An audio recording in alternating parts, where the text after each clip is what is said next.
In this video, I will give you 8 newsletter monetization strategies that I have learned since growing my own newsletters, including the one for this channel, The Digital Creator, which I've grown to 10,000 subscribers now. Tip number 1 is that your own products are often the best monetization strategy. Ideally, your newsletter would be around a pain point, such as how to get in shape, and then your product solves that pain point. To help find product ideas that you could monetize your newsletter with, a simple strategy is simply to look for other newsletters in your niche, or you can also go on social media and look at Instagram pages to see how they're monetizing in your niche. Generally speaking, if you want to maximize how much money you make, selling high ticket services or high ticket coaching is actually the best way to monetize. And low ticket products such as digital products plus high ticket coaching can often be a very good combination. When you do make your own product, make sure to start with a minimum viable product. You don't want to be putting a lot of time into building your own product, only to find out that no one wants to buy it. Just quickly guys, I made a free Framer landing page template. It features the overlapping customer images, the infinite brand slider, a card for video testimonials, cards for regular testimonials, the crossed out pricing, and more. You can find it in the link in the description. Tip number 2 is to automate sponsor outreach. While selling your own products is probably usually the best way to do it, most newsletters monetize with sponsors. A big problem with sponsors is that you have to spend a lot of time trying to get sponsors. So ideally, you want to try and automate that process as much as possible. One way to automate that process is to have a brand page where sponsors can pay you directly, where they can see your offer, and where they're able to schedule the days that they want their ads to show. Another way to automate is in the outreach process. And one way to do that is to use Lemlist combined with LinkedIn. Basically, you have to create a list of people that you want to reach out to, and then you put that into Lemlist, and Lemlist can do it for you automatically. So you would find a list of brands in your niche. You would create a list of contacts for those brands on LinkedIn, and then you would put that in Lemlist, and then Lemlist can automatically reach out to them for you.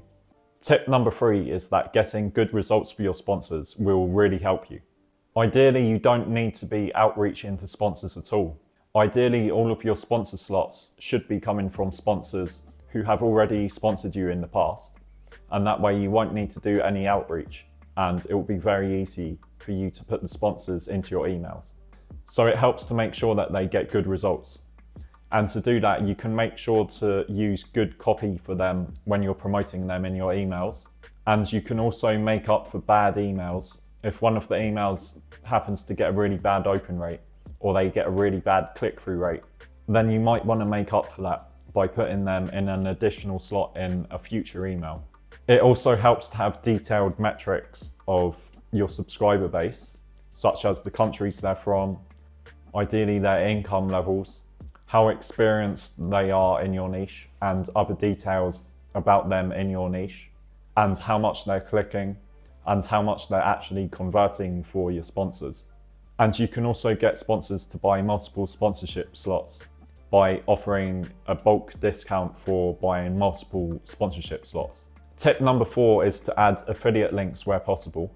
If you have good affiliate programs in your niche, affiliate can be a very lucrative revenue stream. To promote affiliate offers, you can put them into your lead magnets and also into the descriptions of any of your content on social media, such as in the descriptions of YouTube videos. You can also put them into your emails where it makes sense. Ideally, there would be software in your niche that offers recurring monthly affiliate commissions. And if you can keep sending people to those affiliate offers, it can add up to be quite a large amount of affiliate money. Also, if you start getting good results for sponsors, often you can transition it into a pay-per-click model instead of an affiliate model, where you're getting paid for each click that you're sending them. And that can be useful because it's more predictable for you to know how much you're going to be making from it. Another tip regarding sponsors is to have multiple marketing channels. If you have multiple marketing channels, then you can promote your sponsors in additional places in addition to in the newsletter posts. So if you have a presence on Instagram, TikTok and YouTube, then you will be able to promote the sponsors on all of those platforms. And obviously by doing that, you'll be able to charge more to the sponsors. And it also gives you an additional way to make up for bad emails where the sponsors didn't get a good result. Another advantage of having a presence on social media, especially Instagram and YouTube, is that if you have a nice looking brand that is appealing to sponsors, then often they will come to you and ask you if you would be open to doing sponsorships.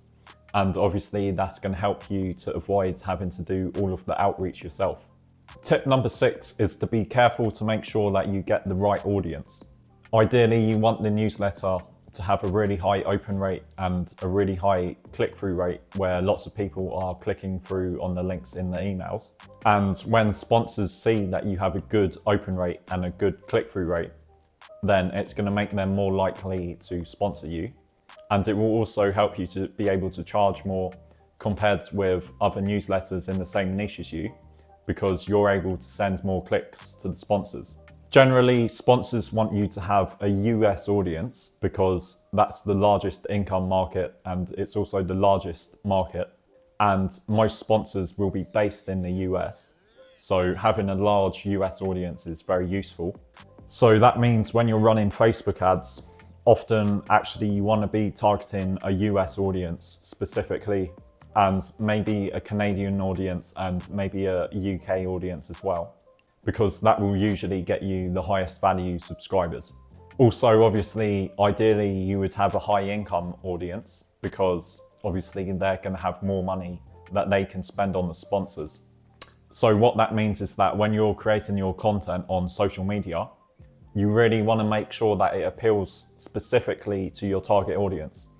It might result in you getting less views on your content, but if you're also getting more views from the right people, then obviously that's going to be a better situation.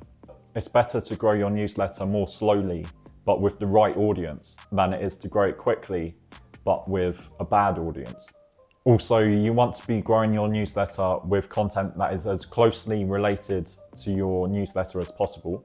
So when you're posting on social media, the content should be very similar to the type of content that they will get in your newsletter, because obviously if they engage well with your content on social media, then they're going to engage well with the newsletter posts probably.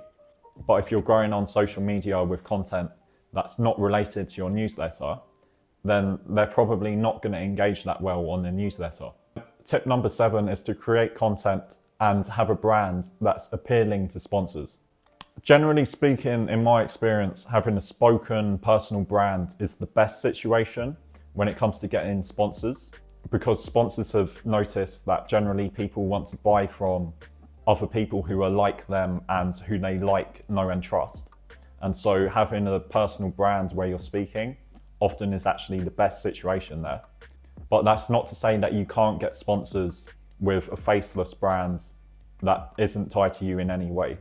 But you still want to try and make it as appealing to sponsors as possible. And so you want to make it look good, and you also probably want to be limiting controversial things as much as possible. Even though it might get you more engagement, it's probably going to hurt you in getting sponsors.